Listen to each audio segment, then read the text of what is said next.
3 nights after Highway 49 was officially closed for construction.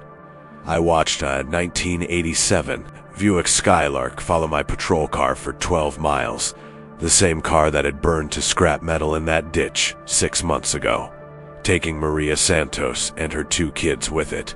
I'm Officer Daniel Alvarez, badge number 2847, 8 years with the County Sheriff's Department. I've worked every shift rotation they've got, but the midnight to 8 became my permanent assignment after what happened on Riverside Drive last spring. Department says it's where I'm most effective. Truth is, they needed someone willing to patrol the dead zones, those stretches of county road where cell towers don't reach and back up is 40 minutes away on a good night. Highway 49 runs 23 miles through the Blackwater County backcountry. It's a 2-lane ribbon of cracked asphalt that connects nothing to nowhere, cutting through dense pine forest and abandoned farmland. During the day, maybe you'll see a logging truck or some tourists who took a wrong turn. At night, it's just me, the deer, and whatever else moves in the dark. The county had been promising to resurface that stretch for years. When the state finally allocated funding, they put up barriers at both ends and rerouted traffic through the valley. Official closure date was October 15th. The construction crew wasn't scheduled to start until November 1st, which left me patrolling a ghost road for 2 weeks. I'd driven Highway 49 probably 3,000 times in 8 years. I knew every curve, every pothole, every place where the shoulder dropped off into drainage ditches. I knew the spot at mile marker 12 where Maria Santos had lost control of her Skylark on a rain-slicked curve, overcorrected, and rolled 3 times before the car came to rest upside down in 6 inches of muddy water. Fire department response time was 37 minutes. By then, Maria and 8-year-old Sophia were already gone. 4-year-old Miguel lived long enough for the paramedics to get him conscious, just long enough to say Mama's still in the car before his little heart stopped. The Skylark burned for hours afterward. They had to bring in a crane to pull what was left out of that ditch. I was first on scene that night. I'll never forget the sound of that engine ticking as it cooled, or the smell of melted plastic and worse things that I won't name.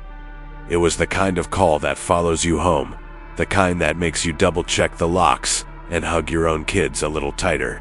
6 months later, Highway 49 was finally empty. No traffic, no witnesses, just 23 miles of broken yellow lines disappearing into the darkness. The department wanted regular patrols to keep vandals and thrill-seekers away from the construction zone. Simple assignment: drive the route twice per shift, document any unusual activity, maintain visible presence. But nothing could have prepared me for what happened that night. My shift started at midnight, same as always. I ran through my standard equipment check in the station parking lot: radio, radar gun, emergency kit, dash cam, body camera, everything operational. Fuel tank full, tire pressure good, all lights functioning. The kind of routine that becomes muscle memory after 8 years. Dispatch crackled through the radio as I pulled onto Highway 49. Unit 47. Be advised, construction barriers are in place at both ends. County maintenance reports no scheduled activity until 06:00 hours November 1st. Sarah Martinez had been working dispatch for 12 years, longer than most of us had been on the force. Her voice was steady, professional, the kind of calm that helped you stay grounded during the worst calls. Copy dispatch, beginning patrol of Highway 49. Estimated time to complete first sweep, 45 minutes. The barriers were exactly where they were supposed to be. Orange and white striped sawhorses with blinking amber lights. Official county signage directing traffic to alternate routes. I moved the barrier aside just enough to let my patrol car through, then repositioned it behind me. Standard procedure for authorized access to closed roadways. The first thing you notice when you're alone on a road that's usually traveled is how different the shadows look. Headlights create a moving bubble of visibility, but everything outside that sphere feels deeper, more substantial. The tree line presses closer. The darkness has weight. I'd made it maybe 4 miles when my dashboard temperature gauge caught my attention. External temp reading was showing 34 degrees Fahrenheit. That was strange. Weather service had predicted a low of 52 degrees, and it had been 48 when I left the station 20 minutes earlier. I checked the reading twice, even opened my window to feel the air. Cold enough to see my breath, definitely colder than it should have been in mid-October. The radio went to static just after mile marker 7. Not unusual. We had dead zones throughout the county where geography interfered with transmission, but this felt different. Usually when you hit a dead zone, the static fades gradually as you move in and out of range. This cut off clean, like someone had hit a switch. I tried raising dispatch 3 times over the next 2 miles, nothing but white noise. Even tried switching to the state police frequency, the emergency channel, even the fire department. Complete radio silence. My cell phone showed no signal either, which was normal for this stretch of Highway 49, but somehow tonight it felt more isolating than usual. The headlights picked up the first construction sign at mile marker 9. RD work ahead, reduce speed. Standard diamond-shaped warning, reflective orange with black lettering, except this sign wasn't there yesterday. I was certain of it. I'd driven this route the night before, and I would have noticed additional signage. I'd been documenting every detail for my patrol reports. I stopped the car and got out to examine the sign more closely. It looked legitimate. Proper Department of Transportation specifications, regulation mounting hardware, appropriate retroreflective material.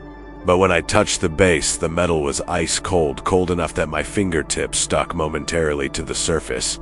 The ground around the signpost was softer than it should have been, like recently disturbed earth, even though the construction crew wasn't scheduled to start for another 2 weeks.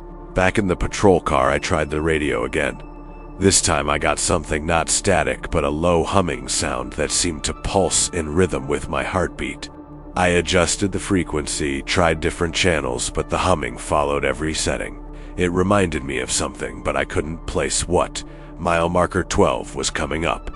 The spot where Maria Santos and her children had died. I've driven past it hundreds of times since that night, but I always found myself slowing down, offering a quiet prayer, checking that makeshift memorial that appeared and disappeared depending on weather and county maintenance schedules. The Skylark's burned remains had been towed away months ago, but you could still see the gouges in the earth where the car had rolled. Still see the blackened spot where it had finally come to rest. Someone had placed fresh flowers there recently, white lilies, like the ones they'd carried at Sophia's funeral. As my headlights swept across the crash site, something moved in my peripheral vision. I hit the brakes, reversed slowly, directed the spotlight toward the ditch. Nothing there. Just a disturbed grass and that persistent smell of cold air that seemed to carry more than just the scent of pine needles and damp earth. But the humming from the radio had gotten louder, and for just a moment, just at the edge of perception, it sounded almost like crying, like a child calling for help. I continued past mile marker 12, trying to shake the feeling that something was watching from the crash site.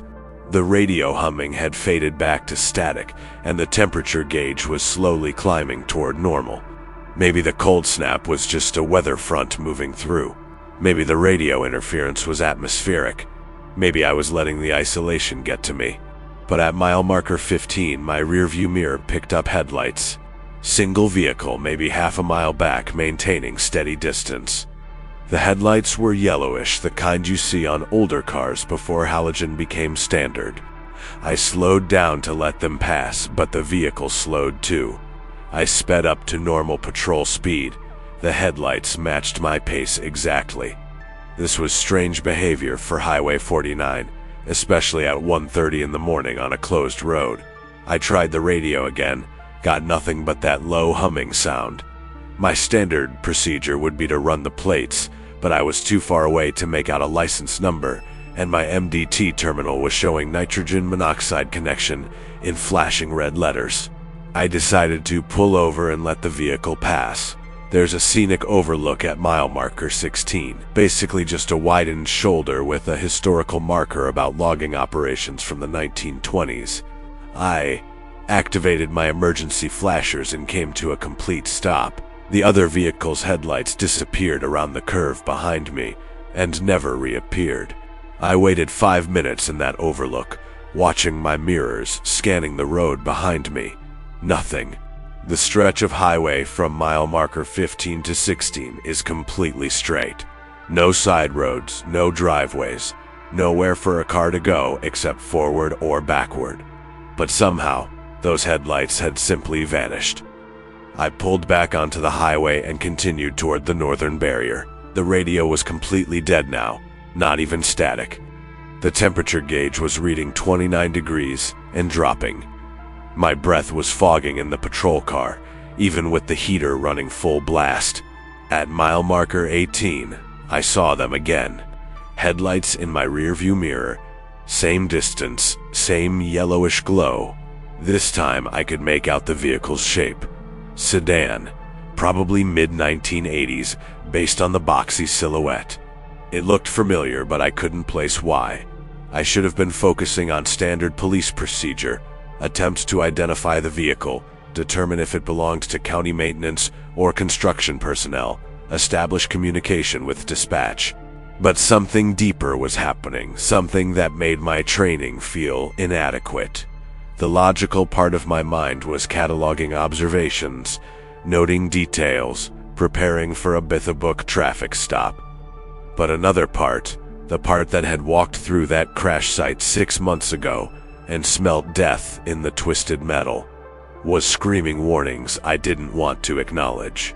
If I pulled over again, would the car disappear like before? If I tried to close the distance and get a plate number, would I discover something I wasn't prepared to handle? The conflict was tearing at me. Every instinct I developed as a police officer demanded that I investigate, identify, take control of the situation. But every survival instinct I developed as a human being was telling me to drive straight to the northern barrier and get the hell off Highway 49. The decision was made for me at mile marker 19. The headlights began closing the distance, slowly at first, maybe gaining 50 yards over the course of a mile, then faster. By mile marker 20, the vehicle was close enough for me to see details in my rearview mirror. 1987 Buick Skylark, dark blue or black, Michigan license plates. The front bumper was dented on the driver's side. The windshield had a spiderweb crack across the passenger side. I knew this car. Every detail was burned into my memory from that night 6 months ago. The same dent I'd documented in my accident report. The same windshield crack that had spread from impact. The same Michigan plates that had been registered to Maria Santos. Age 34, unemployed, recently relocated from Detroit with her 2 children after her husband was killed in an industrial accident. But that Skylark had burned. I'd watched the fire department hose out the smoldering wreck. I'd seen them winch the twisted metal frame onto a flatbed truck. There was nothing left that could be rebuilt. Nothing salvageable. Nothing that could be driving on Highway 49 at 2:15 in the morning. The Skylark was gaining on me now, maybe 100 yards back and closing. I could see a figure behind the wheel. Dark hair, slight build, hands positioned at 10 and 2 like they taught in driver's education. In the passenger seat, something smaller. A child's silhouette. My hands were shaking on the steering wheel. I pressed the accelerator, brought my patrol car up to 65 miles per hour on a road posted for 55. The Skylark matched my speed effortlessly, maintaining the same distance, those yellow headlights steady in my mirror. I tried the radio one more time. Instead of static or humming, I heard something that made my blood freeze in my veins. A woman's voice, distant and crackling with interference, speaking Spanish. I'd learned enough working Blackwater County to recognize the words, por favor, ayúdanos, no podemos encontrar el camino. Please help us, we can't find the way. The same words Maria Santos had whispered to the paramedics while they worked to free her children from the wreckage. The northern barrier was less than 2 miles ahead. I could see the amber warning lights blinking through the trees. The Skylark was 50 yards behind me now, close enough that I could make out the driver's face in my rearview mirror. Maria Santos, exactly as she'd looked in the driver's license photo I'd filed with my accident report 6 months ago. Dark eyes, serious expression, the kind of tired look that comes from working 2 jobs to support your kids. She was staring directly at me. The radio crackled again. Officer Alvarez. My name, spoken clearly in Maria's voice. No static, no interference. Officer Alvarez, we need help. I grabbed the radio handset with trembling fingers. This is Unit 47. Who is this? You know who this is. The voice was clearer now, coming through the radio with perfect clarity. You were there that night. You saw what happened to us.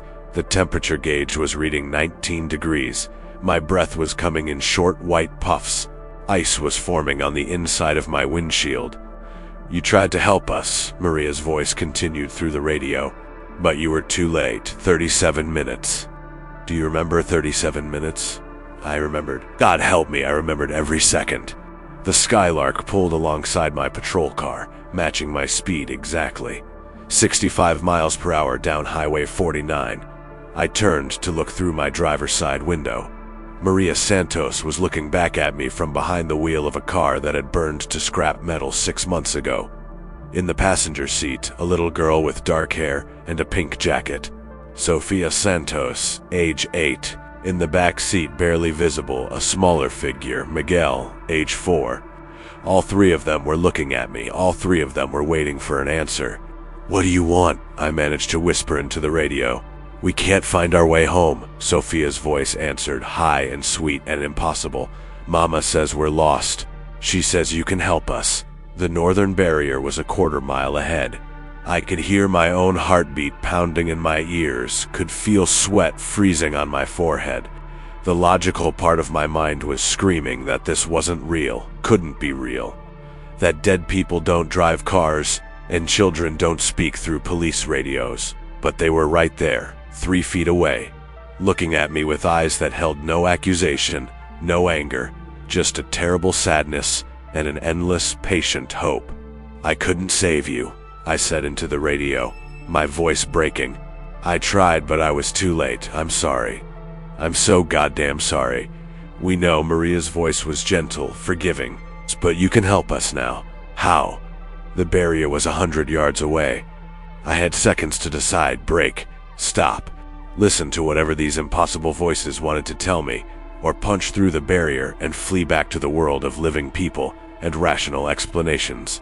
Take us home, Miguel's voice whispered through the radio, so small and scared that it broke something inside my chest. Please, Officer Daniel. Take us home. The Skylark began to fade, like smoke, like mist. I could see through the doors now, through Maria's face, through the children's faces. The headlights were dimming, becoming translucent, but their voices remained clear through the radio. Mile marker 12, Maria said. Bring us home. The car vanished. I hit the barrier at 70 miles per hour. The impact deployed my airbag and threw me forward hard enough to crack 2 ribs and split my lip. The patrol car's front end crumpled against the orange and white sawhorses, emergency lights spinning wildly across the tree line.